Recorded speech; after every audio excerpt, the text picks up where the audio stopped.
There's no mischief in business.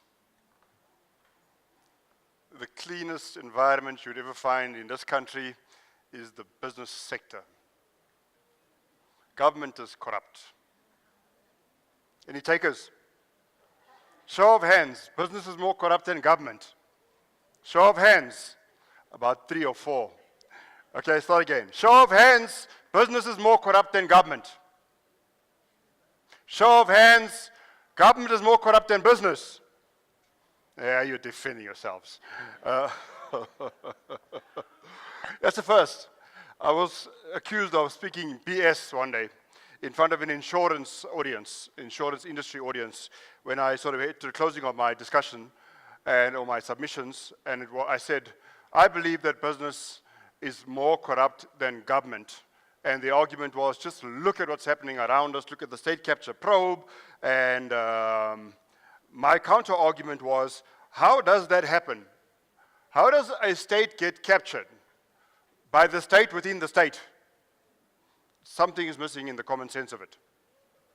You need someone to be party to that transaction. So let's define a concept first before we move forward. And that's the concept of corruption. It's the basis for my presentation as a corporate governance presentation, speaking to you about whether there is such a thing as business capture, for example. And to leave you as CFOs with some ideas on how to mitigate the risks associated with the potential for business capture. So state capture started in Eastern Europe. Just after Russia, the Russian Federation dissolved.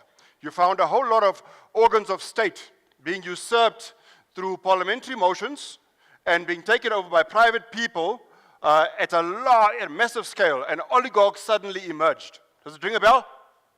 Does it ring a bell? All of a sudden, Russia had billionaires on every finger you can count on, and toes, eh? But Russia was really a poor country during Red Soviet Russia. State capture started in Eastern Europe, in all the Eastern European states. Ukraine very popular for it, Russia very popular for it, and the entire federation very popular for it. So state capture is not a new concept. But it has this one characteristic. It is the capture of the state by private individuals in collusion with state officials, in collusion with public officials. So the assets of the state, in all their forms, even if it's land, are captured by private individuals in collusion with politicians, in collusion with public officials, and just between themselves engaging in underhanded activities. Private individuals accessing the resources of the state through inter-private sector engagement. Enter this concept of business capture, which you probably see nowhere else until today. How would you describe who's the victim of state capture? Who's the ultimate victim of state capture? Come on, yes, talk to me. The taxpayer. So the citizen is the victim of state capture, is that correct? So it's a public interest environment, the state, and the general public suffers state capture, is that correct? Which actually manifests, because state capture is a very vague term. You'll never jail somebody for state capture. So if you Google us, you'll see we comment a lot on ENCA and other news channels on state capture. And our first submission is that there is no such thing as state capture other than sensational words. What you have is corruption, for example, fraud, for example, leading to underhanded activities or the results of taking over of organs of state. Tuli Madonsela tried to get more creative in her report. A 300-page report was titled The State of Capture. She really made common sense difficult. The state of capture, I don't know what that means. But there is indeed a state of capture also in business, if we want to use that term. Steinhoff, who is the victim of Steinhoff? Our most legendary case thus far, it seems to me. Who is the victim of Steinhoff? Shareholders, how would you equate a shareholder? Isn't a shareholder equatable to a member of the public? Do you agree? It's just a private person in a public interest entity that has an interest in this public interest entity called Steinhoff. Do you agree with that? In Steinhoff, through Steinhoff, public funds are also invested through the PIC and the Government Employees Pension Fund. Does it ring a bell? But Steinhoff was naughty by itself. Did they mention government in Steinhoff? Did they? Steinhoff was naughty by itself. So I want to kill this myth that there cannot be a concept of business capture that victimizes shareholders and interested parties, various stakeholders in the corporate governance discourse, in the private sector, business sector environment. We have this sense that the business sector is not only immune to this thing, it just doesn't exist.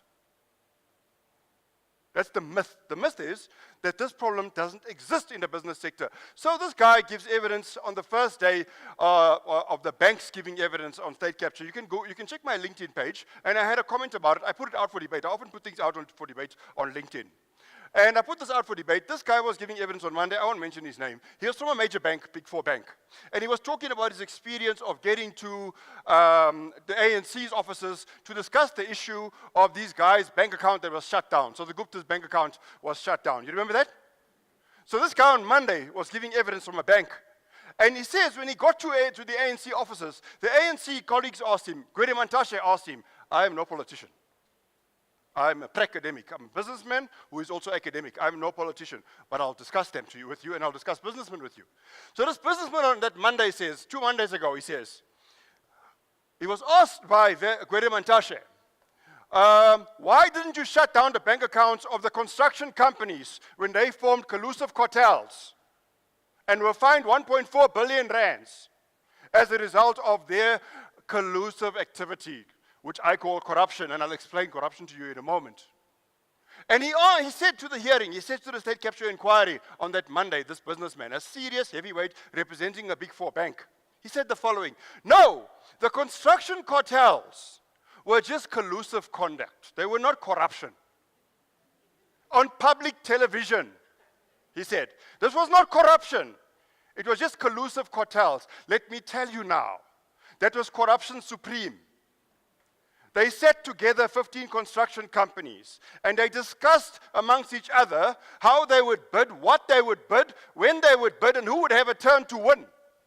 And the losers would all be compensated by the winner for the cost of bidding.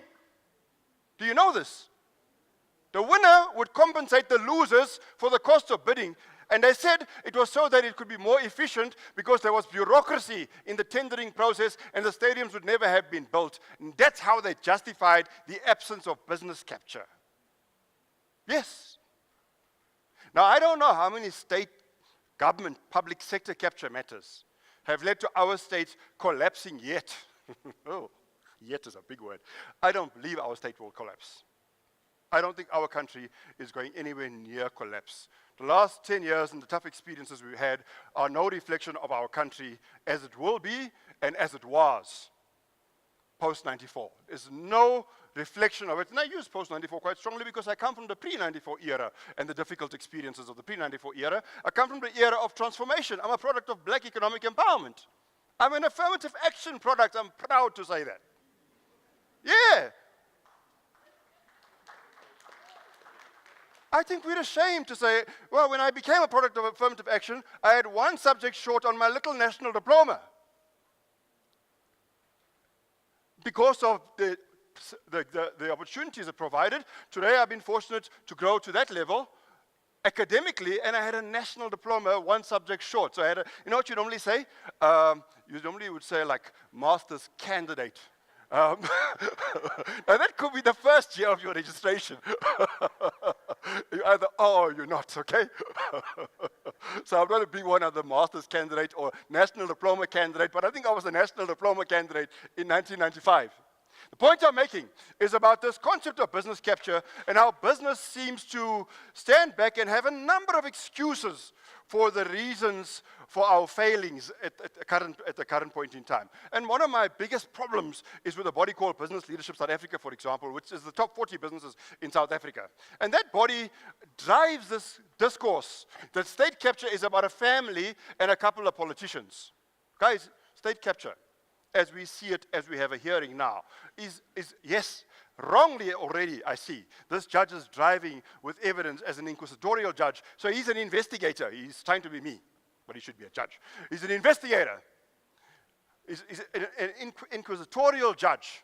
is an investigator. He's gathering evidence. That's why you see that things are vague in the state capture inquiry right now. It's not so clear what's going on. I can't see the corruption.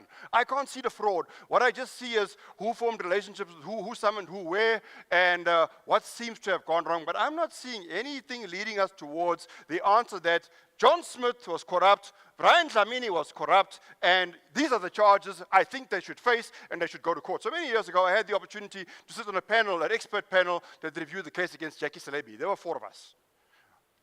There was no doubt we had to come out with a report that had to say, Jackie Selebi should be prosecuted. We were private people. There was a fight between the National Prosecuting Authority and the South African Police Service, and there was an issue of, this is a political battle and there's no corruption by Jackie Selebi. And he used to say, these hands are clean. You remember that? Jackie Selebi used to say, these hands are clean.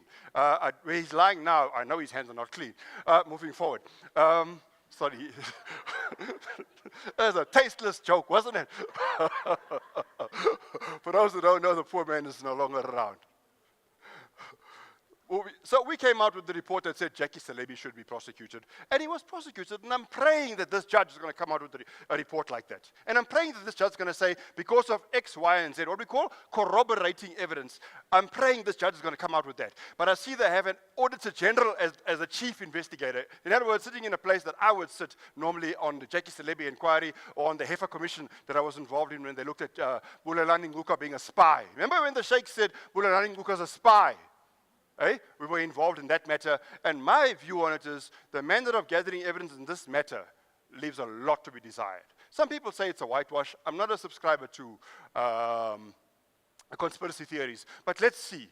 I think we'll wait a year and a half or so to hear something decent out of this particular effort. So the questions I've asked in your program also are you captured? And I think we started to illustrate that. South African business leaders cannot be naive about the reach and impact of illicit conduct across the private and public sector. I'm not here to defend the public sector. I'm just here to wake up the private sector. That's what I'm here to do. Challenge you to think more critically around the role of corporate governance. Corporate governance.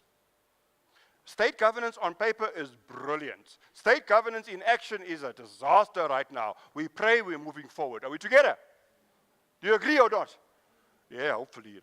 I have to bully you with my strong voice. Share practical approaches to moving your organization forward. I'll share with you as CFOs. This is the CFO Forum or Indaba, and I'd like to get you to have some views on what you could do going forward, some ideas. So are you captured? I think I put something up there. 119 countries in the recent Transparency International Corruption Barometer. 162,000 citizens between 2014 and 2017 say the following. The top most corrupt sectors are, listen to this, 3 are political in nature, government, the public sector as such, which is not government, and then thirdly, politicians. So 3 of them are political and the administration of politics and of government. The other, immediately, is business. A survey in 119 countries says business is right up there in corruption. Brand new survey, hot off the press. 1 in 4 citizens say they paid a bribe for public services. So 1, 2, 3, you're corrupt. 1, 2, 3, you're corrupt. 1, 2, it's a shocker, isn't it? It's shocking. 1, I'm not corrupt. 50% of them say that citizens can make a difference in combating corruption. Flag this one. 50% of them say that citizens can combat corruption. And here's my argument. I'll give you an answer early on to what the solution is to this thing I believe is state capture. For business to stand up as citizens, corporate citizens, and say, we are going to own this space and say no when you ask for a bribe. The power is not in government's hands. The power is in the hands of the payer. If you got the money, you run the business, you, the public servant, are under my spell. Believe me. You got nothing more to do. If you got your power, you got to come to me and ask for my money. And I can say no. Do you agree? I can say no. Let's define corruption for a moment. Corruption has about 3 levels. One of the grandest levels of corruption is indeed the capture of a government. Okay? The topmost level is what we call grand corruption. Grand corruption to me is corruption like that of the Steinhoff type, like that of the construction cartels type. Okay?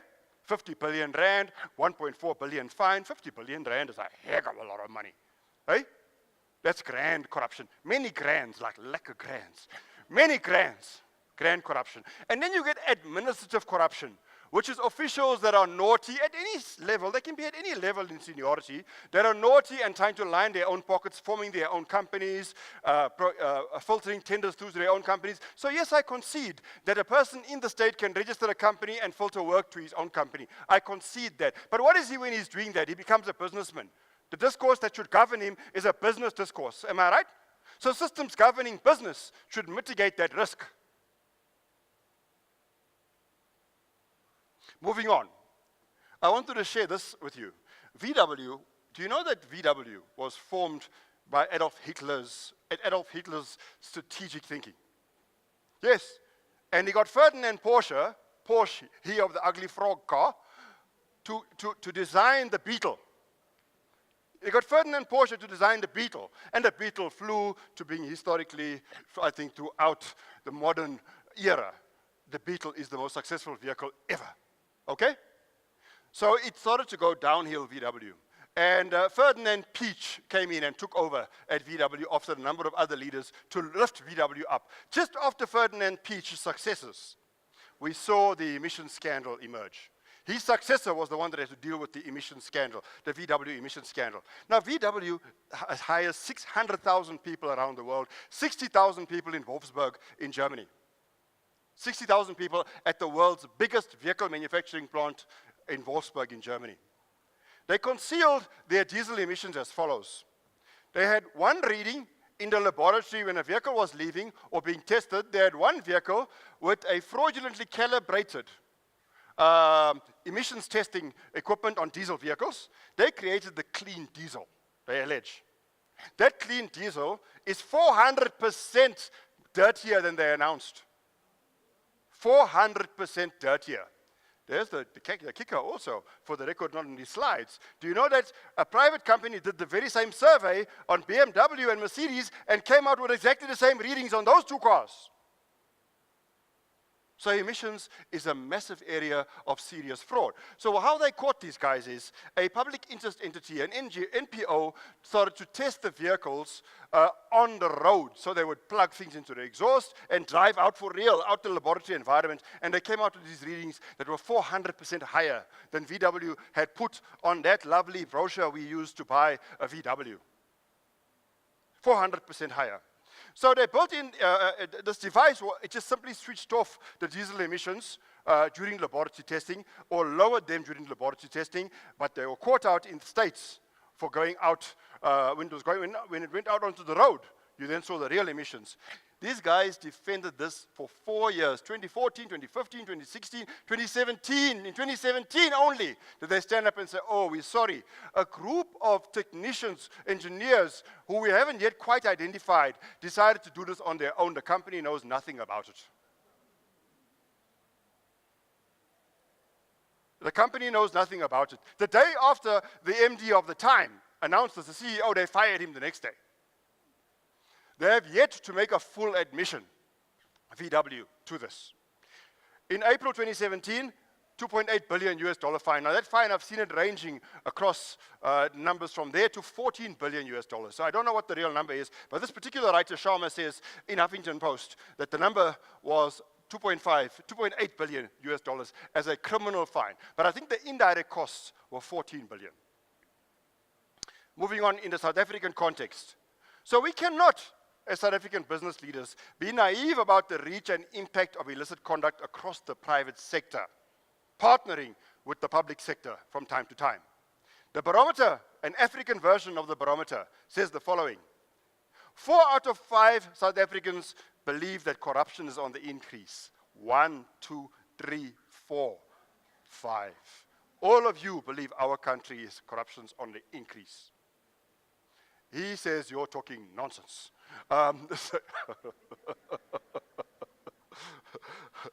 Police, listen to the 2 categories that are most corrupt. Police and business executives are seen as the most corrupt. I'm talking about an independent survey, not a specialist having a chat with you. The police are the most corrupt, and secondly, business executives. justifying the point, who makes the approach? Who sends people to make the approach, directly or indirectly? Who accepts the profits and doesn't ask questions about where they came from? We all know the answer to that. 50%, again in this different survey, say, 50% of the respondents say, we can fight corruption. So you're getting a trend. The power lies with us. The power lies with he who has the money. And I keep saying in South Africa, when I do my commentaries on media, my analysis, I often say, business holds the power. I'll give you a nice example. So around about 94, okay, you know that democracy came about in 94. A year later, in about mid to 97, 98, cash in transit heists were very popular. Do you remember this? And they were saying, maybe it's guys from Zimbabwe, maybe it's ex-MK guys coming through, but they were carrying these AK-47 rifles and blowing up vehicles on the freeway. Armed, what do you call this, cash in transit vehicles on the freeway. Business got together, and commercial crime was also on the up in that 90s stage. Business against crime got together. Now, who is business against crime? Business leaders together against crime, grab the cudgels, grab the bull by the horns, hey? The horns, yeah, gentlemen. The horns on the head, grab the bull by the horns, and said, we're going to fight this problem, we're going to fund this problem, and you tell me if you heard about cash in transit heists until the last 5 years. In the late 90s, cash in transit heists disappeared on account of business taking the lead, grabbing the police commissioner by the horns, to the Business Against Crime board, grabbing the Department of Justice head, Vusi Pikoli, by the horns, to the meetings of Business Against Crime and saying, here's the money, give us the answers, we'll monitor you, we'll put a business plan in place to fight cash in transit and commercial crime. Yep. And that's why I get upset when these business bodies posture. I get upset because they hold the power, and I think what they're doing mischievously is they're actually trying to make a point, is we can choke you to death. So when we're near death, they might step up and start to protect our country. That's the impression I get from business leadership. We're going to choke you to death. And when you're just on that last breath, we'll decide whether we call somebody who's very rich in London to tell us whether we can let go now and start working with you. Because there is no argument that there are people out of South Africa that are controlling South Africa's economy. I'm a major subscriber to that philosophy. So South African leaders cannot keep acting naive about the reach and impact of illicit conduct. I use that term illicit conduct because I want to cover everything wrongdoing. So when you believe it's not corruption and it's collusion, it's illicit, and it's wrong, and it's unethical, and it's an infringement of morality, and it hurts society. You fix the price of bread, it hurts society. You have cartels in bidding. You have price fixing. You divide the market. You fix the currency. Yeah, I'm talking about all in the news, eh? Solid journalists like Steve Grootes writes, eh? Citibank become a whistleblower after being part of that activity. Citibank, a global bank, becomes a whistleblower, gets fined 69 million SA. It's worrisome how we condone this. I mean, if you fix the rand, if you play with the currency, how much bigger is it than a bunch of people that have run away to Dubai? How much smaller is it? Or how much bigger is it? Those people who ran to Dubai, I swear to God, I've never met them. I've never gotten a cent out of them. And somehow I kept growing in many ways. That means something else feeds me. Something else feeds all of us, am I right? Our jobs. The private sector creates the most jobs. Do you know that? Oh, how many of you work for government in this room? Show of hands, please. Show of hands. Normally this forum generally has private sector people. Yeah, we've got about 10-15% public sector, I noticed. So we hold the power in our hands. We can make that difference. Citibank becomes a whistleblower, pays a little fine, and I'm yet to see what's going to happen to the rest of the banks for this thing called fiddling with the price of the rand. Moving on. Rashlaga reports how recruitment companies, people who find people for work, decide to sit together, do exactly what the construction cartels do, and start to bid in collusive cartels. So in people and HR, I thought I'll bring in a slide like that because our friends somewhere in this building are discussing it. Price fixing, market division, you will focus on that level of management. You will focus on junior management, junior staffing. You will focus on executive levels only. They divide the market amongst each other in the HR industry and go about bidding. And pay each other. When the losing bidder loses, he gets paid by the winning bidder. She gets paid by the winning bidder. So South African business leaders can't be naive. There's no place for business without ethics. And the one place that has to be is in business. One of the things I see quite often in my profession is you ask a business leader, an executive. So your staff came to you, and you see it in many matters that have hit the news. Have you ever had a member of your staff come to you and complain that a supplier has approached that member of the staff with a kickback? A government official has approached that member of the business's staff to pay a kickback. Has anybody heard of a scenario or been involved in a scenario? I see a yes there. I'll take one yes. Okay, it's a blonde yes. So, most business people would do the following with that. You know what? Forget about it. Do nothing about it. Let's mind our own business. Do you know that? Do you agree? Or would you run to the police? How many businesses would run to the police station and open a case of corruption? And how many would say, it is not corruption because we didn't pay, we just walked away from it? No, we didn't walk. We walked away from solving a problem and created a bigger problem. When I said that 50% that the surveys tell you can solve the problem, it's that very 50% that walk away and say, this is not my problem. Eh? This is not my Zulu. This is nie my goed nie. This is nie my ding nie in Afrikaans, not Zulu. Hey? This is nie vir ons nie, né? Mind your own business. Don't be a skinnerbekkie, isn't it? Mind your own business. Mind our country's business. Mind our business's business. Because that guy's going to the next business and he's going to ask for something there in exchange for a tender. So the power lies with us as business. So there's no place in business for personal and economic self-interest in the modern era. You've got to look after the public interest, even if you aren't a service delivery organization expected to provide public services only through the state's resources. You've got to stop serving private groupings and having lobby groups like you see with the Bosasa scandal now, which has grown into. The Bosasa gentleman was actually inviting people, funding parties, funding celebrations for senior politicians. A private businessman on his own taking the initiative, saying, can you place so-and-so at the NPA as the leader of NPA? Did you see that? Did you see that? A company on it, no Guptas, in this one.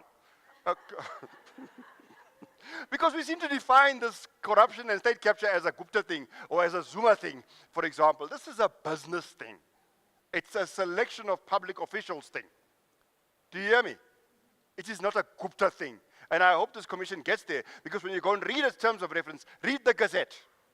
The Gazette says, and all other forms of state capture and corruption. It does not say Gupta Gate full stop. No, it doesn't. It doesn't. So, no place for business without ethics. No place for business to the detriment of others, to the detriment of human and social needs, to go on as it's going on. There's no place for it to harm the environment in the manner it's going on. Rousseau and Van Vieren tell us that this is what business should think, what contributes to this problem is shareholder value dominance. The shareholders want to see results. But if you show them governance first, and you say, we're a well-governed company, but the profits weren't so good this year, we'll come back in a year, you will get the right answer. You've got to train your shareholder. I often said, when I used to have bosses a while back, I used to often say, you've got to teach your boss how to treat you. If you teach your boss that when he leaves the party, you don't leave the party until he leaves, I assure you, you'll start to expect that. I came to the party when I chose to, and I left when I chose to. And I deliberately never, ever said goodbye to the boss. Because if you teach him that, he will treat you that way.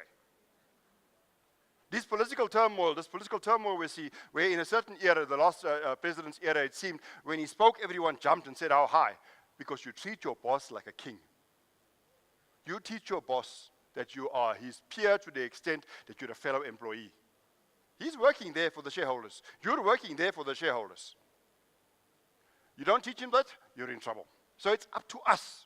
Ethical neutrality motives. Business is ethically neutral. I don't know how you do that. You're neutral. You call corruption collusion. Neutral. Amoral managers. Managers who hide behind performance, who hide behind inflating their performance, who hide behind telling white lies. How many of us write a CV that is truly, okay, I'll give you an example.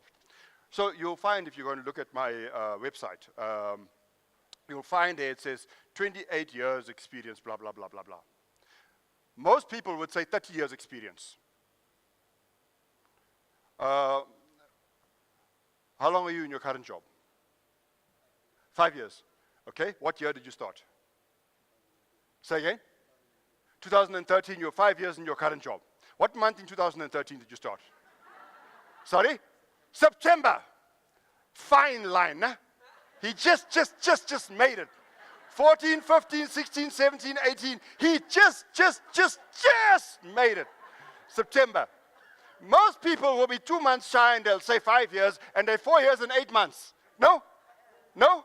He just made it, to tell the truth. We could have caught him last month. We would have caught him last month. Eh? So we embellish. Embellishment is fine in business. It's fine to use accounting terms to explain losses instead of saying, you know what, we suffered a loss because we're not performing. We embellish. Eh? We cover up. And it's accepted. Boards expect it. Boards back you. I mean, the board on Steinhoff, the audit committee on Steinhoff, the audit committee is the policeman. The ultimate policeman in an organization is the audit committee. The audit committee in Steinhoff is saying, we did not have enough information. Where does the buck stop if the policeman of policemen, the audit committee polices the auditors, the external auditors. The audit committee polices finance, the finance function. The audit committee says, we did not, they hid the information from us. What were they doing? What was the audit committee doing? So business language. We use fancy business language. Eh? And then, of course, abusive behavior of taking shareholders for granted. We give them those vague answers and hope that they'll disappear and not ask any questions. We rush the AGM through. So the challenge to you is to think more critically around the role of corporate governance in the business sector. Reconcile yourself with the following: that passive compliance is a long gone solution. We must be active in managing this problem.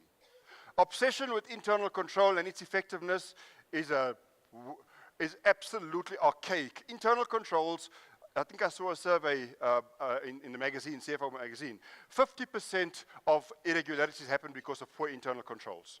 You ask the average businessman, what's the best way to manage corruption? What's the best way to manage controls, the business environment? And they say to you, controls. And the CFO says, I have the best controls in place. Nothing ever gets to leave this organization without my signature. The CFO, he's the problem.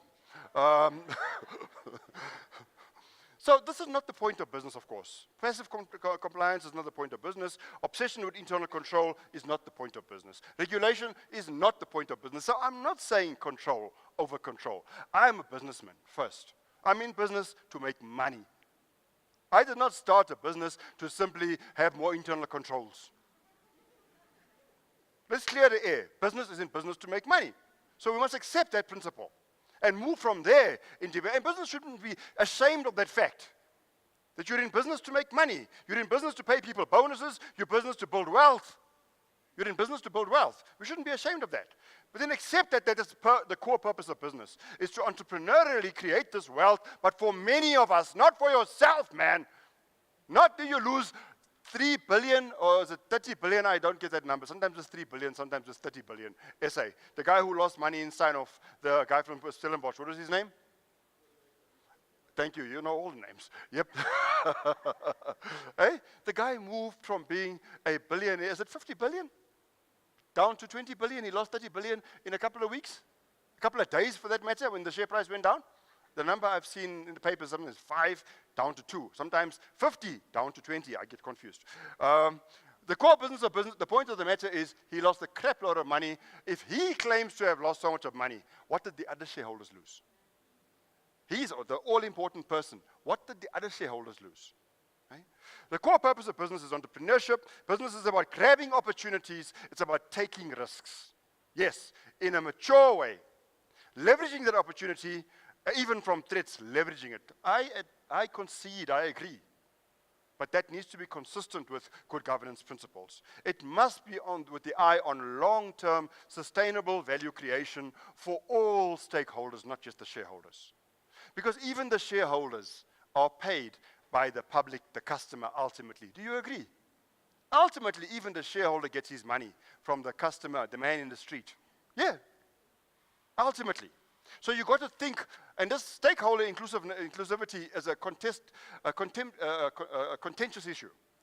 It's all about the shareholder and you're paying them their dividends, and the stakeholder is just there or thereabouts. He's the most important person. One of the material stakeholders we don't consider is employees. Employees make that profit for you. Eh? The customer makes that profit for you. So material stakeholders are not considered. The customer and employees are critical. Service providers are critical. If they deliver rubbish services to you, you will not be a profitable business. So building the economy is what sustainable business is about. Creating jobs is what sustainable business is about. My family tree has always worked for companies, not for government. Despite my coming from very humble beginnings, my family tree has worked for companies. I'm sure many of you here, your family tree has worked for businesses, sorry. Is that correct? Show of hands, whose family has been born and bred from the public sector? Whose family has grown up from jobs in the private sector? Show of hands. Most of the room. Most of the room. The private sector makes jobs. The private sector makes the economy. Yeah, this demand that government should make a better playing field for them, I totally agree with it. But don't forget your responsibility. Your responsibility is to more than just yourselves and your shareholders. Supporting society holistically, not through little CSI projects, building a little school here, giving kids jerseys during winter here, there. You need sustainable corporate social responsibility. Corporate citizenship is where you're headed. Hey? You want to be a citizen as a company within the citizenry. So a company should literally be sitting in this room as one of us. Do you get me? As a juristic person amongst us. Not sitting here as superior or sitting there as superior and overlooking us from the castle. Sharing some other practical approaches with you for moving your organization forward. I think there are a couple of headings I've given you here based on the key tenets of corporate governance. Accountability, transparency, fairness, trust, responsibility, all central to these I'll share with you now. For accountability, you need business to accept responsibility and not abdicate accountability. You need business to think deeply about the implications of their decisions and trimming things like audit scope. When auditors come, telling them to do less work. But when things go wrong, you blame the auditor after trimming his scope. For accountability, auditors, you need to say, you're not trimming my scope, otherwise I'm gone. You're risky. There's still some auditors who are waiting for a good hiding sooner or later for some of these parastatal collapses. You'll see as time goes on. You'll see. I hope the commission gets to those questions. As to who's the auditor of that organization that collapsed? Who's the auditor of that government department that collapsed? I can't wait to see whether this commission will get to that question. Because it's a big question. You capture the auditor, you've captured the company. For responsibility, I say, keep roles and responsibilities and delegations explicit, as clear as sunlight. Not murky, clear. Keep board members away from operations. I don't know if we're brave enough to do that, but we should be telling them, you should not be here more than once a quarter. Please go. Eh? Keep them away from contract negotiation. Keep them away from investment decisions except in the subcommittee. Keep them away from the negotiations. All they must do is approve if it is within certain thresholds. Keep them away from executive roles in subsidiaries because that's where board members get mischievous. You get a technically astute former CEO who is a board member and he says, oh, I've got the experience when there's no CEO there, I'll go act there. Suddenly he's got two roles. He's a governor on the one hand, and on the other hand, he suddenly becomes a member of management. That's what happened in this matter, Steinhoff. What did they do? When the CEO messed up, the chairman stepped in. The chairman was the problem. And just for the record, technically, it was a two-tiered governance system. The supervisory board and a management board. So the CEO is the head of the management board. If he steps out, the chairman of the supervisory board can never step in. He should always stay supervisor in good governance. He cannot step in. It's a German two-tiered corporate governance model. There are three types of models in corporate governance. One, single-tiered structure. Two-tiered structure, which is a supervisory board and a management board. And three, a network model like you find in the East. A network model in the East says, one of its tenets is, we will not have non-executive directors on our boards in the East. Yeah? In China, in India, we will not have, unless it's in listed companies, so we can just subscribe to the international markets. But the norm, we don't want no foreigners and strangers to come tell us how to run our business. Logical. Look how China's flourishing. I'm not justifying China's growth, but China's growing faster than anybody in the world. There's something working out there. Although there's a lot of bad things, but there's some good things happening. Hey? China's the new England. Watch out, Africa. China's the new England. Yeah? Watch out. So keep board members away from ops, keep them away from overdraft facilities, keep them away from negotiating credit lines. Auditors, be cautious not to draw yourself into accountability by not standing up for your cause. Fairness, watch out, boards.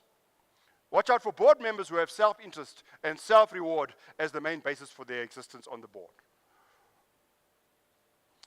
No board member should get consulting fees. We don't pay consulting fees to board members. We manage conflicts of interest explicitly. Our board charter clearly sets out what our position is on conflicts, what our position is on independence, not declare an independence dilemma. No. Disclose that fully, have it investigated, and get the heck out the room when you're part of a transaction in which you might be conflicted. Leave the room. The duty is on you, director, to leave the room. Not on the others in the room to say, please, you can stay. No, you leave the room. You make a full disclosure, and you leave the room. You stay in the room only to the extent that you empower us to make a decision, the board, and you go and we'll make the decision. And when you're outside there, you don't carry on being involved in this decision once we've decided the deal can go ahead. You step away entirely.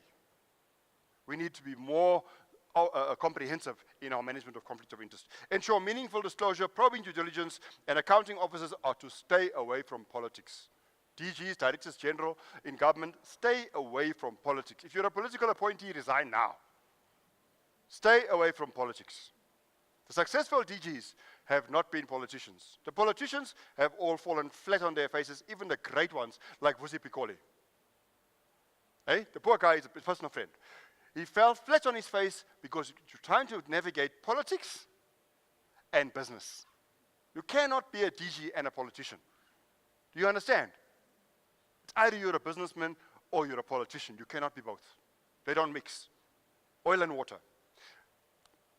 For transparency, do not rely on a verbal submission. Yes, Mr. Chair, I give you comfort, the CEO says, that you can trust what I've given to you. Yes, Mr. Chair, the CFO says, I give you comfort that the financials can be trusted, and the audit committee chair says, yes, I trust what the head of finance told me. Independent validation and verification. Insist on reliable business and corporate intelligence, and challenge all data given to your board. Make sure your board challenges it directly, very robustly at all times. Ensure full disclosure. I've already said that to you. And in summary, remember that corporate governance is literally, one, about doing business, but it's about the way you conceptualize your business with integrity. It's the way you develop your business ideas and strategies and plans and policy frameworks and operating procedures. It's about the structure you use to make that work for you, but it's also about building sustainable value for all. Job creation, employment, treating people fairly, paying people fairly, yes, and the modes for the services that you use, the modes you use to get your services that the company has put together to your clients. Remember also, customers are the ones that make a company. Treat your customers with ethics, teach them that you don't tolerate unethical conduct.